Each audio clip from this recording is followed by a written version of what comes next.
Social media के इस तेजी से बदलते हुए दौर में जो व्यूवर्स इस वक्त एक रेस लग चुकी है पैसा कमाने की, वो इंसान को किस हद तक ले जाती है कि इंसान कोई कंट्रोवर्सी क्रिएट करने से भी बात नहीं आता। और ऐसे ऐसे महज़िब और मोहतरम लोग जो जिनकी आपकी नज़र में आज से पहले जो है वो बहुत ज़्यादा इज्जत थी, लेकिन वो भी अब ऐसे ऐसे काम कर रहे हैं कि दूसरों को खुश करके पैसा कमाने के चक्करों में अपने मुल्क को नीचा दिखाते हैं। उन्हीं में से एक की बात आज की इस वीडियो में मैं आप लोगों के साथ करने लगा हूं कि बुग़्ज़े बाबर आजम जो है वो उनको उस नहज तक ले आया कि भारतीयों को खुश करने के चक्करों में बाबर आजम पर पै दर पै ऐसे संगीन इल्जामात लगाए जा रहे हैं कि जिसकी कोई मिसाल नहीं मिलती। लेकिन आखिर इसके पीछे वजह क्या है? आखिर वो बाबर हयात जो कि अब से पहले तक अपने चैनल पे बैठकर पाकिस्तानी क्रिकेट टीम के कसीदे पढ़ते थे, वो बाबर हयात जो कि पाकिस्तानी टीम की तारीफ करते करते थकते नहीं थे, आखिर अचानक से किस चीज ने उनको यह मजबूर किया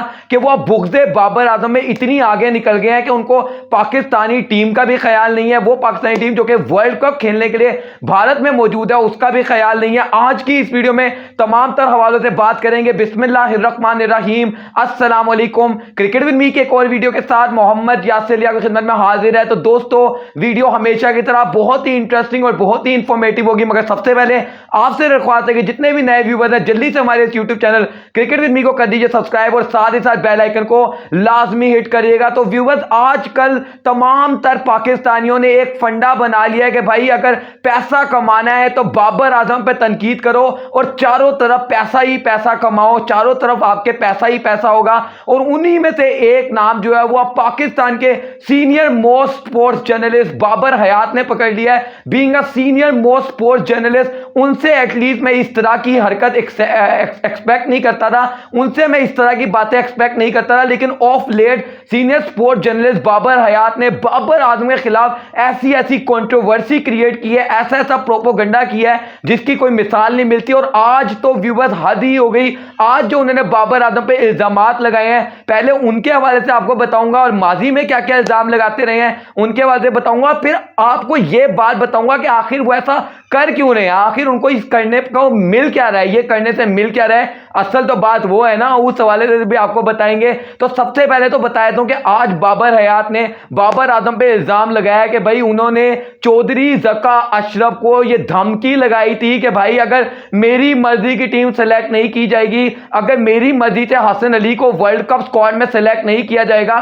तो मैं पाकिस्तानी टीम को जो है वर्ल्ड कप में लीड नहीं करूंगा। बल्कि यहां तक उन्होंने बस नहीं किया, बल्कि उन्होंने यहां तक कह दिया कि बाबर आजम ने यह भी कहा कि मैं खुद भी वर्ल्ड कप खेलने नहीं जाऊंगा। मतलब ये चाइल्डिश बिहेवियर, इतना बड़ा इल्जामात, इतना संगीन इल्जामात कोई कैसे अपनी टीम के कप्तान पे लगा सकता है? और वो भी उस टाइम पर जब एक मेगा इवेंट का आगाज होने वाला है, वो भी उस टाइम पर जब भारत जैसे मुल्क में वर्ल्ड कप का आगाज होने जा रहा है, जहां पर पाकिस्तानी टीम के लिए ऑलरेडी भी बहुत ज्यादा मुश्किलात आ सकती हैं। मतलब क्योंकि क्राउड हमारा जा नहीं रहा उनको सपोर्ट करने, मीडिया हमारा जा नहीं रहा, तो हमारी टीम पे पहले ही बहुत प्रेशर है और फिर इंडिया में खेलना बहुत मुश्किल काम है। और उस पर सोने पर सुहागा हमारा जो मीडिया है, जो हमारे यूट्यूबर्स हैं, वो इस तरह की तनकीद कर रहे हैं, इस तरह के ओछे हटकंडे इस्तेमाल कर रहे हैं। और मैं आप लोगों को व्यूअर्स बता देता हूं कि माजी में वो क्या क्या तनकीद करते रहे हैं। पाकिस्तानी टीम जब एशिया कप में श्रीलंका से हारी थी, भारत से हारी थी, तो यही बाबर हयात जो इतने मोजिब नजर आते हैं, इन्होंने बाबर आजम को अपने चैनल पर आके कहा कि ये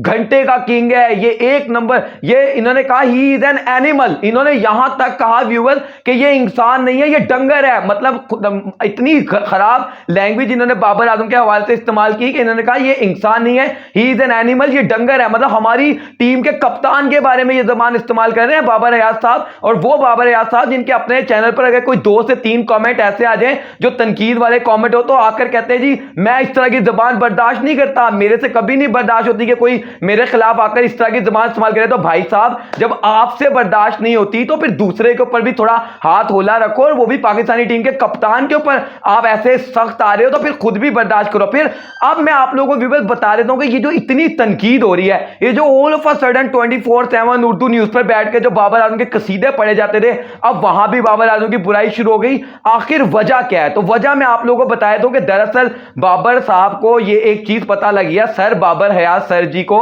मैं तो इज्जत से उनका नाम लूंगा और अभी भी मेरी नजर में उनकी इज्जत है, लेकिन वो अपनी इज्जत बड़ी तेजी से गंवा रहे हैं बाबर आजम पे तनकीद कर करके, हमारे कप्तान पे तनकीद कर करके। तो उनको किसी ने मत ये दे दी कि भाई इंडिया के टॉपिक पे काम करो, तो उनके बाद एक चैनल था जिसको उन्होंने कन्वर्ट किया इंडिया के यूट्यूब इंडियन कंटेंट पे, जिसके बाद उनके बाद कोई 10-12 हजार सब्सक्राइबर थे और अब उन्होंने वहां पे काम करना शुरू कर दिया। वहां बैठकर वो इंडिया के कसीदे पढ़ते हैं। अब क्योंकि वो बाबर आजम की वहां पर बुराइयां करते हैं, बाबर आजम को बुरा भला कहते हैं, उनके वहां सब्सक्राइबर्स होने तेजी से इंक्रीज। और आपको पता है इस वक्त मैंने आपको वीडियो के आगाज में भी बताया कि इस वक्त तो सबसे अच्छी चीज यह है कि अगर आपने फेमस होना ना तो बाबर आजम को 4 गालियां दे दो, आप फेमस हो जाओगे। और वही काम जो है इन भाई साहब ने पकड़ लिया। और जिस बंदे के साथ ये उस चैनल पे बैठते हैं ना व्यूअर, जिस बंदे के साथ ये उस चैनल पे बैठते हैं, वो जो दूसरा चैनल है जिसका नाम I think Babar Hayat show करके नाम चैनल का नाम है, ठीक है, उस बंदा जो उस्मान अहमद इनके साथ बैठता है, उस बंदे की क्रेडिबिलिटी का अगर आपने अंदाजा लगाना ना तो उस्मान अहमद का जो अपना चैनल है ना उस्मान स्पीक्स, वहां पे जाके देखो रमीज राजा से लेकर शुएब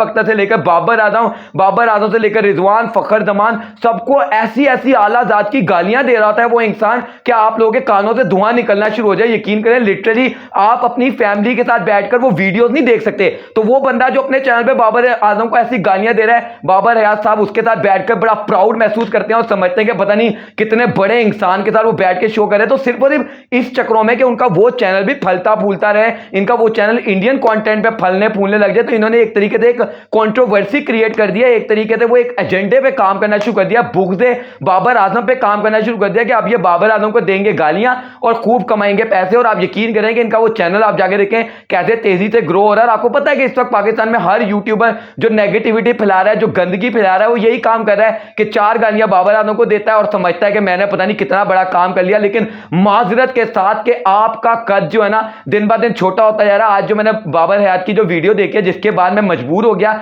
ये वीडियो बनाने पर, तो उस पर भी मैंने कमेंट किया कि यार आप जैसे सीनियर स्पोर्ट्स जर्नलिस्ट को ये बातें जेब नहीं देती। और यकीन करें कि ये शेमफुल है, बहुत ज्यादा शेमफुल है कि पाकिस्तान का जो मीडिया है इस वक्त पैसा कमाने के चक्रों में इस हद तक आगे निकल गया कि पाकिस्तानी टीम का कप्तान भी छोड़ दो यार, कप्तान भी गया। आप अगर आपको नहीं कोई फर्क पड़ता तो एटलीस्ट आप उस टीम को तो बख्श दो, उस टीम का ख्याल कर लो जो कि अभी वर्ल्ड कप का जिसने अभी आगाज भी नहीं किया उसके ऊपर आप ऐसे ऐसे संगीन इल्जाम लगा रहे हो और जिनका आपके पास कोई सबूत भी नहीं है, वैसे वैसे इल्जाम लगा रहे हो। तो माजरत के साथ हमारे जो सहाफत है ना उसका मयार बहुत नीचे गिर गया है, या फिर मैं ये कहूंगा कि हमारी सहाफत को जो है ना पैसा मुंह लग गया। अब उनके लिए सहाफत मायने नहीं रखती, सिर्फ और सिर्फ मायने रखता है तो वो पैसा मायने रखता है। बहुत ज्यादा माजरत के साथ मुझे ये कहना होगा। वीडियो को लाइक करेगा, बल्कि क्या ही आप लाइक करेंगे व्यूअर्स। बहरहाल आप लोगों से मुलाकात करेंगे नेक्स्ट वीडियो में, तब तक अपना ख्याल रखिएगा, दुआओं में याद रखिएगा। अल्लाह हाफिज।